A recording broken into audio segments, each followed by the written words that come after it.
আপু আপনি কিছু বলুন, কেমন লাগছে আজকে এই যে এত মানুষ? খুব ভালো লাগছে, খুব হ্যাপি আর খুব ভালো লাগছে। কিছু বলুন। ওহ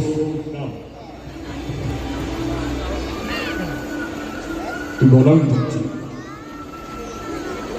বলো আমি ঢুকছি, একটু আমাকে বিশ্বাসটা দিতে পারো। তুমি একটু কথা বলো, আমি ঢুকছে, কি বলবো বুঝে উঠতে পারছি না। সেই জীবনে যেটা বলছিলাম, আমি যেটা আমি কি করেছি আজকে 20 ইয়ার্সটা সেলিব্রেশন করছি, বাট আমি জানি বাবা প্রচুর পরিশ্রম করেছে, ঠাকুর তাদেরকে ফল দেয়নি, সেই ফলটা ভর্তি করে আমার মধ্যে হয়েছে। আমি জানি না আমি ভালো খারাপ, সবাই বলে আমি গ্রাউন্ডেড, সবাই বলে খুব ভালো ছেলে, এই দুজন মানুষের জন্য, কারণ ওরা আমাকে ওই শিক্ষাটা দিয়েছে মানুষকে কিভাবে সম্মান করতে হবে। এবং সেটা আজকে আমরা দেখলাম, এত মানুষ তোকে ভালোবাসছে এবং তুই যাদের হাত ধরে এই জায়গায় পৌঁছেছিস, তুই কাউকে ভুলিসনি, প্রত্যেকটা মানুষকে অ্যাকনলেজ করেছিস।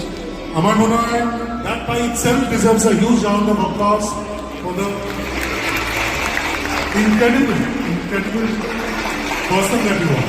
সেটা একটা কি বলবো, মানুষ একা ছুটলে একটু হয়তো এগোতে পারে, কিন্তু সবাই মিলে ছুটে একটু কোথাও কষ্ট হলে তারা তোমাকে সাহায্য করে আরো এগিয়ে নিয়ে যাবে। তো আমি টিম ওয়ার্কে বিশ্বাস করি, আমি একা কিছুই না। সেখানে আমার বাবা মা বোন বন্ধু আজকে উনি নেই, আজকে ওই একটা শুটিংয়ের জন্য বম্বেতে ব্যস্ত আছে। আমার প্রডিউসার, আমার ডিরেক্টর, সলমান একটা যারা আজকে স্টেজে পারফর্ম করেছে, আমার অনেক কাছের মানুষ যারা সামনে বসে আছে, আমার টেকনিশিয়ান যারা অক্লান্ত পরিশ্রম করে, যারা ক্যামেরার পিছনে থাকে, কোনোদিনও ওরা হিরো হওয়ার সুযোগ পায় না, আসল হিরো তো তারাই। এবং সেই টেকনিশিয়ানদের জন্য আজকে এই যে যা আমাদের টিকিট বিক্রি করার পর যে টাকাটা উঠছে পুরোটাই আমরা দিয়ে দিচ্ছি।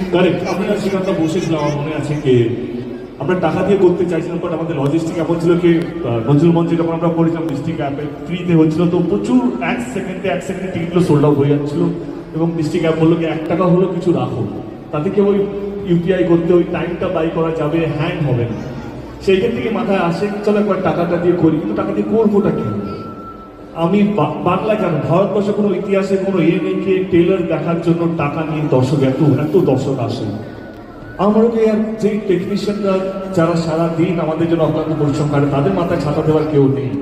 আমরা ডিওপি জানি, ক্যামেরাম্যানকে, কিন্তু ক্যামেরাম্যানের যে ডিপার্টমেন্ট আছে, লাইটম্যান, আর্ট ডিপার্টমেন্ট, অনেকগুলো ডিপার্টমেন্ট আছে একটা ছবিতে। আমাদের ছবিতে 300 জনের ইউনিট ছিল, আমি যদি জুনিয়র আর্টিস্ট সাপোর্টিং ডান্সারকে বাদ দিই, 300 জনের মধ্যে 299 লোকের নাম জানে না কেউ। তাদের একটা টাইম অবধি তারা কাজ করে, তারপরে রিটায়ার